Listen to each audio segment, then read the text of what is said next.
Our next presenter is Ebun Olaloye. He is an architectural student in Temple University, an entrepreneur, and a youth that's changing the face of Africa.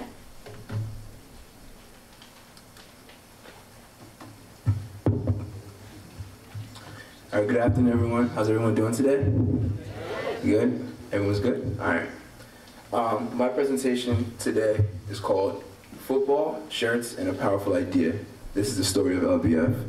Now, I know this is a youth leadership conference. Everyone's talking about politics and government, so I'm going to talk about football, which is what I like to do, okay? So first of all, who am I? My name, so my name is Ebun Olaloye. I was born in Lagos, Nigeria in November 1989. My father was an orthopedic surgeon, and my mother was a physical therapist. Somehow I have absolutely no interest in either of those things. I remember just the first things I wanted to do was play football and draw t-shirts and draw on the back of my dad's medical journals and walls and tables and all that sort of thing. And so growing up in Nigeria, you know, it was tough. You know, I saw a lot of things which ultimately sort of has made me who I've become. When I was 10 years old, my parents decided it was time for us, our entire family, to move to New Jersey. I went to middle school here, and I went to high school. My freshman year of high school, I started drawing t-shirts just on paper, and one of my friends said, "That's kind of cool, could you make that?" I said, "Why not?" So I made the first t-shirt. I used to hand paint the shirts, and everyone loved the shirts. It got to a point where I was able to buy myself a cell phone and new sneakers every week. And I did that all throughout high school. And then when I graduated, I came to Temple University, which I'm currently majoring in architecture. That's me, being an architecture student. These things are so weird to use. Back off. I should back off of it? Okay. You guys can hear me fine, right? Yeah. All right, cool. So I'm an architecture student now, and also an exceptionally average footballer. But now, what's interesting about this is my freshman year, I remember coming to Temple, and one night a group of friends and I decided to go to the turf to play soccer. And we noticed there was a bunch of guys there as well, and it sort of became a daily thing. Every night around 6:30, we'd go to the turf and we'd play football. And on weekends, we'd watch football as well. All we talked about was football. We laughed about it, we argued about football. And then, as fate would have it, the summer after my freshman year, we went to Drexel, and to my surprise, the same exact thing was happening. So I started to think about this, and I was like, there's something to the fact that, like, coming to college, you know, a bunch of guys love playing football as much as I do. They're just as passionate about the game as I am. Now, I'm going to talk about what I do and why, I guess, Faria and guys in SEAL asked me to do what I'm doing here today. So, what do I do? Okay. I'm going to backtrack a little bit.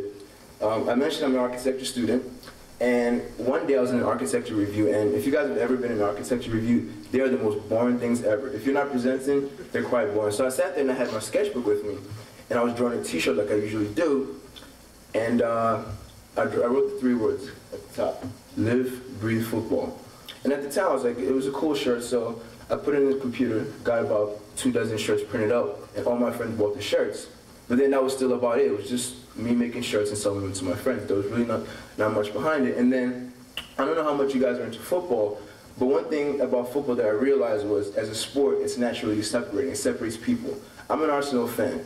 If there's somebody in here who's a Manchester United fan, I don't like you. That's just the way it works out. If you're a Barcelona fan, you don't like Real Madrid fans. But then I realized something, that as an Arsenal fan, whenever Arsenal loses, the pain that I feel is the same pain that a Manchester United fan feels when they lose. The same victory that a Barcelona fan feels when they win is the same joy that I feel when my team wins as well. So I said, can I create something, a brand that stands for, that embodies the idea that we all love and have this passion for the game, all in the same way. Doesn't matter where we're from, doesn't matter what team we're like, we all love this team in the same way. And that's why I created this brand, Live, Breathe Futbol. So about a year ago, I designed a website, and things started picking up. So this is the first t-shirt. In the past year, I made the first batch about 2 years ago, and this is the most recent one. It has a lot of updates and a few things. And I started branding, and I really started blogging. I don't know if you guys are really into like internet and blogging and that sort of thing, but that's how the thing started to pick up. And then on my birthday, I turned 21 in November last year, and I sat there and I was in an architecture review again. And I sat there and I thought to myself, okay, you're 21 today, what are you going to do special for your 21st birthday? Everyone does the same thing for their 21st birthday. I'm not going to mention what it is, but I was like, I want to sort of mark my 21st birthday in a different way than, so I wanted to do something special. So right at that moment, I sat there and I designed another shirt, which is this t-shirt. So I designed a shirt in about 45 minutes, and I posted it on my Twitter account. I said, hey guys, I turned 21 today. I'm only gonna make 21 of each shirt, and that was it. I posted at 6 o'clock, and by 8 o'clock, all the shirts were gone. And it's funny because the shirt all the way to the right, I don't even have that one. And so there was something to that, and then I made this t-shirt. It's a shirt with Manchester United legend Eric Cantona on it, and it says you play to fight the idea of losing. And what was really special about this t-shirt is the fact that I'm not a Manchester United fan, okay? And most of the people who have this t-shirt are not Manchester United fans. And that's really, this is one of the shirts that embodies what I was talking about earlier, is the fact that it doesn't matter who you like this quote here, you play to fight the idea of losing. Everyone can understand that fact. If you're a competitive person, you understand that when you play the game, you're playing to win, right? Now, I'm gonna sort of go forward and talk about the power of social media. LBF has come a long way in just under a year, and I owe all of it to social media. Now, I don't know if you guys, everyone has a Facebook account, right? Maybe except for Professor Watson. I have Oh, you have too? Okay. And most people here have a Twitter account. And I'm going to talk about why this is very important, especially for young people who have, if you have whatever idea you have, get on Twitter and get on Facebook, and I'll talk about why that's important. Okay.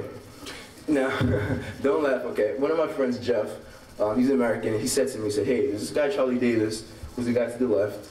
He plays for the United States national team, and whenever he scores, he did that dance, the stanky leg.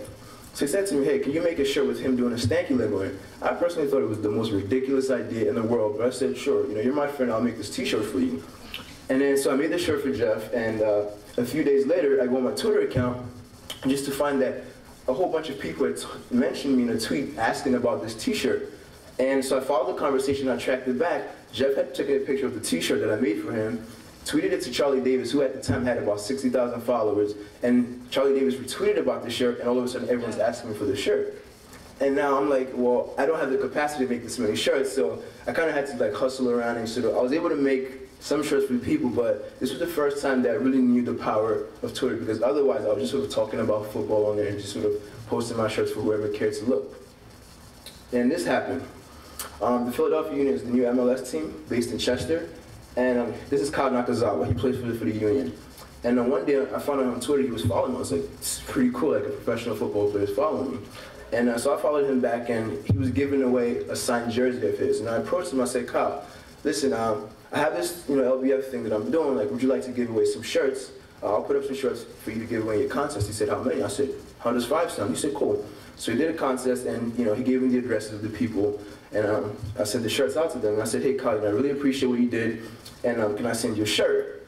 I said, yeah, whatever. So I sent him a shirt. A few weeks, I completely forgot about it. I sent him the shirt, no big deal. A few weeks later, he sent me this picture of him wearing a t-shirt, and I posted it on Twitter, and then more people started asking about the shirts, like, hey, where can we get the shirts, da-da-da-da-da.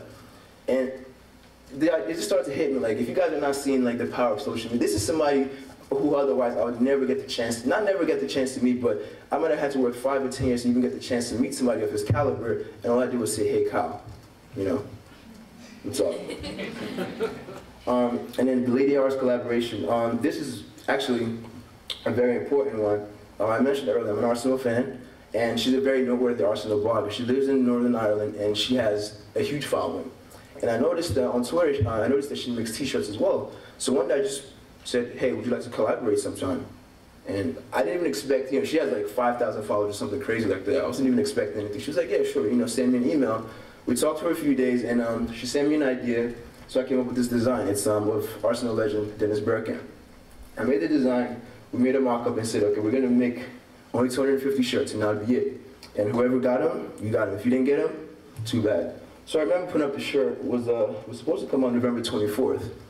And I remember, I swear to God, I'm not making this up. I was in the architecture studio again, around 4 a.m. And I was up all night, like I normally am in the studio. And I went to bed, and I woke up around 7 a.m. and my phone just kept going off, and I checked my phone, and I had tons and tons of emails saying new order received.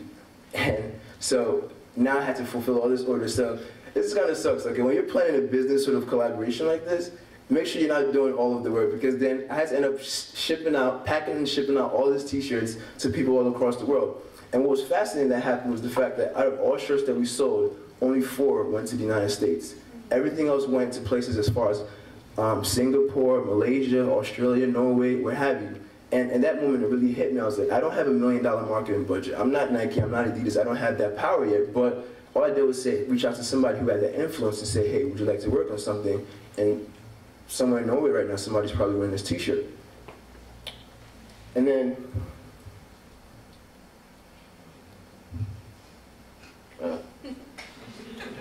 is it broken? Oh, okay, cool. All right, so this is probably the biggest thing that's happened so far for me. Golazo Energy. Essentially, Golazo is an energy drink company. Just imagine Red Bull, but marketed to soccer players. I personally think it tastes 10 times better than Red Bull. And a girl, just a random girl on Twitter, she approached me, she said, hey, I really like what you're doing. I think it's really cool that you're passionate about what you're doing, blah, blah, blah. I know these guys called Golazo Energy. I'm going to talk to them about you. I was like, yeah, sure, you know, whatever. So next thing you know, Facebook, you know, like you can tag somebody on Facebook. I saw that they had tagged me, the company had tagged me, like a post they had on their Facebook, and they were just sort of saying, hey, check out this young guy, he makes shirts, blah, blah, blah. And I was like, wow, like, this is like a legitimate company, you know, giving me a shout out. I said, cool. And one of the co-respondents from the company, he messaged me and said, hey, I'm Patrick, blah, blah, blah. You know, we spoke for a little bit. This is back in December. And in January, he's like, hey, we're having an event in Seattle. Would you like to come out for it? I was like, sure, why not? So I flew out to Seattle the first weekend of the semester. And I flew out to Seattle on Friday. And I was literally in Seattle for less than 40 hours. I spent more time in the air than I was actually in Seattle.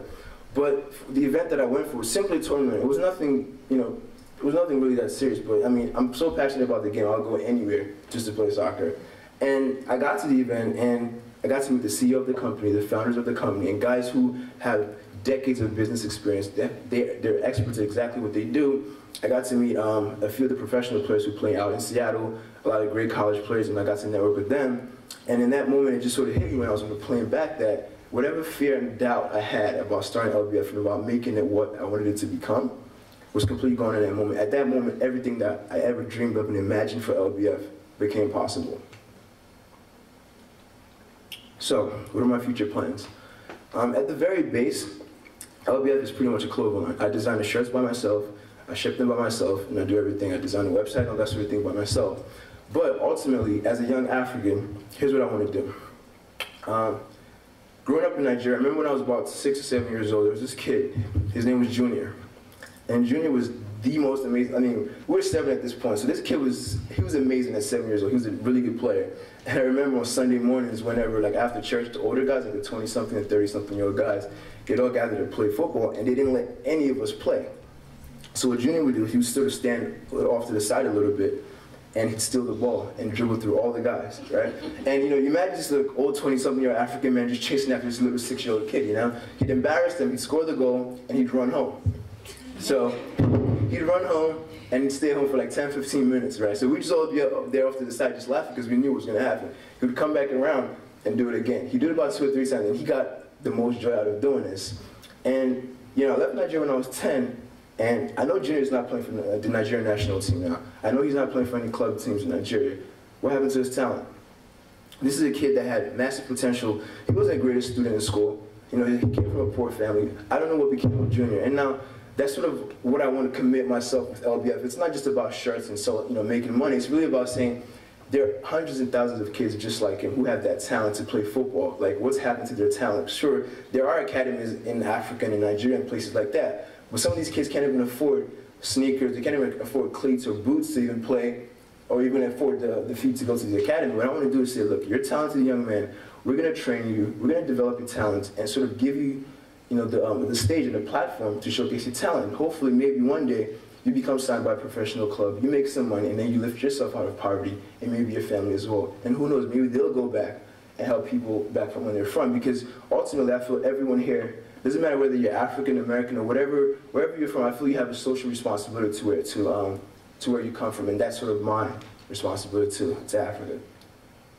So I'm going to talk about design and creativity in 21st century Africa. Like I mentioned, I love design, not just t-shirts, I design logos and all that sort of thing. And you know, I'm starting to realize the world is being more and more visual. We see things. We have iPods, we have iPhones, we have laptops, we're on the internet 24/7, we see billboards, we see commercials. You know, I read a statistic that says we see 75,000 logos in one day. And I got to thinking, if we're going to change the world, and as the world is changing, creative people and people who are visual have a more important role. You design advertising campaigns around, you know, change. You know, part of what got Obama elected was the fact of how creative his campaign was. He was saying something different. He had a different image than, you know, the other candidates did. And, you know, just for anyone who here who's creative, who you sort of not sure what to do with sort of your creative abilities, seriously think about using them to sort of, whatever you're passionate about, whatever ideas you feel you can bring to the table, use your creative and your visual abilities to really send a message, because now people are going to see things and really going to pay attention to what you have to say. And before I go, when I was sort of putting this presentation together, this sort of quote came to me, and I really just want to just tell you guys, so like I said, it says, before you start, the task seems so daunting and insurmountable hill, but once you do start, all of a sudden everything seems possible. So whatever it is you plan on doing, you want to do, you're not sure about, just go after it. It becomes a lot easier once you start, and it sort of snowballs from there. Thank you.